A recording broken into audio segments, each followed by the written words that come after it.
Sati. This is Democracy Now!, democracynow.org, The War and Peace Report. I'm Amy Goodman with Juan Gonzalez. The European Court of Human Rights is hearing a case on the legality of extradition of terror suspects to the United States on the grounds that prisoners are subjected to inhumane conditions of confinement and routine violations of due process. This becoming a landmark case in human rights law, potentially damaging the international reputation of the U.S. legal system. To talk more about U.S. detention policy since 9/11, we're joined by Tariq Mahana's brother, Tamer Mahana. Also in our New York studio, Gareth Pierce, one of Britain's best-known human rights attorneys. She's represented numerous Guantanamo prisoners.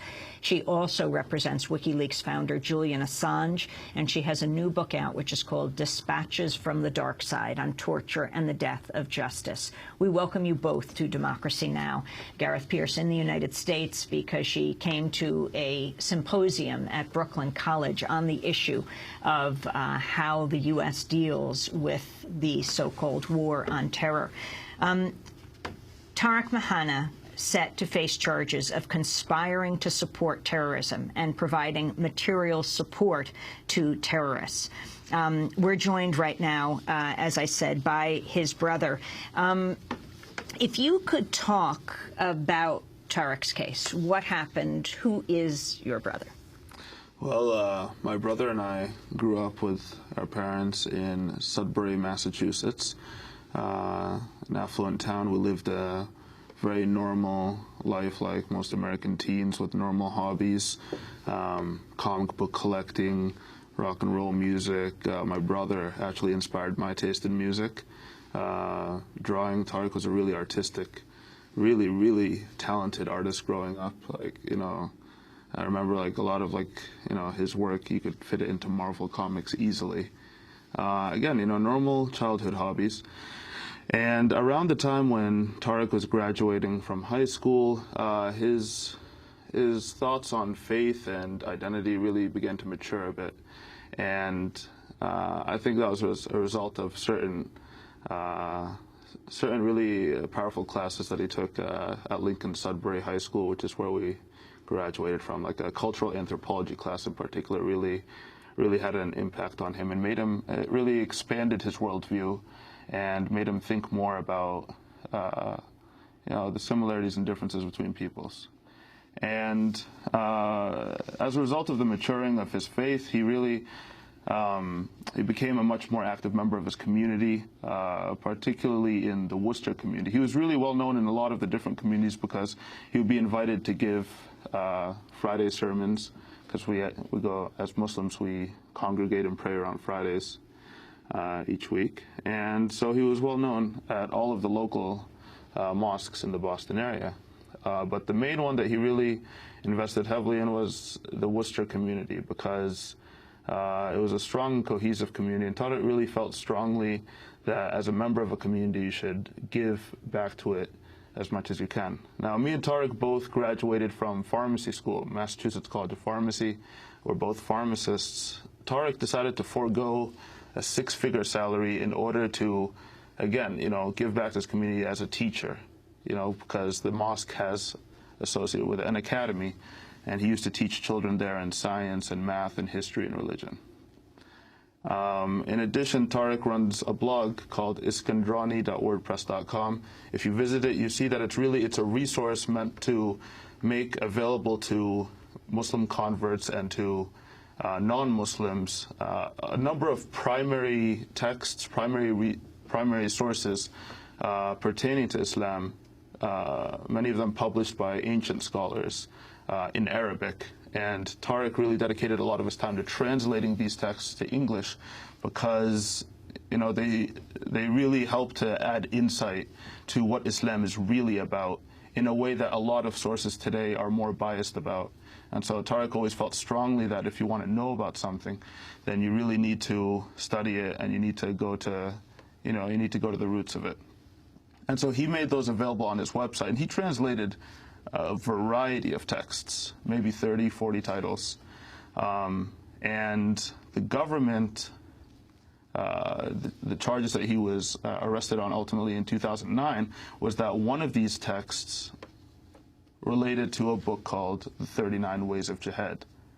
And I suppose, there's two ways that you could look at it. You could look at it on the one hand as, it would be different if, let's say, you have an individual who that was the only book that he translated. And it's a very different story when you have an individual who's translated upwards of 30 or more texts, and that's one of them. And when these texts deal with a broad variety of topics. And the government also claims supposedly that he attempted to get training at some point as a jihadist fighter. That's part of their claims. That he traveled to Yemen in order to do this. Now, the interesting thing is that when asked by the defense whether or not the government was aware of any training camps in Yemen at the time, the prosecution, presumably after looking into it and realizing that there were no documented camps in Yemen at the time, responded that it doesn't matter whether or not the government suspected that there were any camps at the time. It's very odd because it's, why would you presume that that's why he went there if there's no evidence that there were any camps there in the first place? It's just one of a number of very, very bizarre positions that the government's taking. Now, we don't have much time, but talk about his first imprisonment and then his second imprisonment. His first imprisonment was arrested in October of 2008, and it came after approximately a 6 to 7 month period of intense FBI pressure on him. What had happened was that between 2005 and 2008, the FBI had placed considerable pressure on him to become an informant. Because he was so involved in his communities, he was an ideal informant because he was well trusted. Everybody knew him very well. And Tariq has a very distinctive character and very strong principles, uncommonly strong principles. So he was known to be very honest and a very sincere person. So let's say if Tariq was to act as an informant, let's say as a cooperating witness in the case of somebody, then he would present a very believable testimony. Well, Gareth Pierce, I'd like to ask you, he has been now, his brother has been in solitary confinement basically since his arrest, 23 hours a day. This whole issue, as you've been raising about the imprisonment policies here in the United States and how it relates to the general sense around the world, especially in industrialized advanced countries, about treatment of prisoners. Well, you might say it's not our business looking at it from the UK, but it's become our business because the US has been attempting for some years to extradite a number of men from the UK on charges similar to that, very vague allegations of providing material support. But if here, they would be confined, and this is agreed by the US government, confined in complete solitary confinement pre-trial for up to 3 years, enabling them not at all to do justice to their case at trial. They'd be broken men by the time they came to trial, in utter isolation. It cripples a human being. But after trial, if convicted, they would face confinement and extreme severe isolation in a supermax prison. And looking at it from the outside, we have been shocked and troubled at the extent to which men, perhaps women too, I don't know, in prison in the United States, some 20,000 prisoners in extreme isolation, potentially for life, many of them serving sentences of life without parole. Now the legal point is this, where we've got to. The European Court on Human Rights has prevented those extraditions, and they will stop and never happen unless the court can be persuaded this does not violate a prohibition on torture and inhuman treatment. At the moment, the cases have achieved admissibility and permission that they have a strongly arguable case that this will be prohibited in any European country. And that's why it's become a mutual issue for our two countries. Tamer, describe your brother now. How long has he been in solitary confinement? Where is he? And what is happening to him? Have you spoken to him? Yes. My brother has been in solitary confinement for going on 2 years now. 2 years of his life that he'll never get back. How old is he? He's 29. He just turned 29 yesterday. Where is he? He's being held at Plymouth County Correctional Facility in Massachusetts. When did you last see him? And I last saw him about 2 weeks ago. We're allowed to see Tariq two days a week. He has a list of 5 visitors he's allowed to see. 2 people are allowed to go up each day.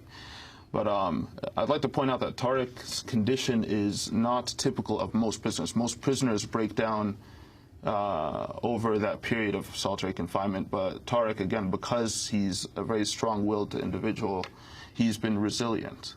He's been resilient, and we are confident that he'll continue to be so as we wait. When will he be tried? His trial begins October 24th, which is roughly a week and a half or so from now. And jury selection begins 24th, and the trial is slated to begin the 26th. Gareth Pierce, how often do you deal with cases like this?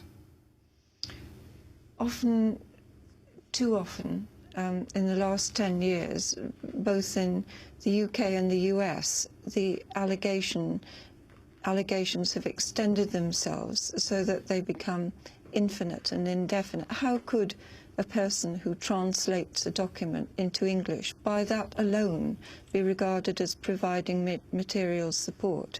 It destroys entirely the concept of freedom of expression. But on top of that, to be put in circumstances where you are at best crippled in defending yourself has to be wrong, and the punitive element that you're to be crushed as a human being for doing so goes against all our ethos of what we should stand for. But the conference yesterday embodied a collection of families and those relatively few lawyers who are aware of this, who are sharing what's a hidden experience. And I think one of the things to look at the protests in the park, they were providing inspiration yesterday to a group of people who felt there was no hope. And they were collectively saying, it is time we told this. It is time.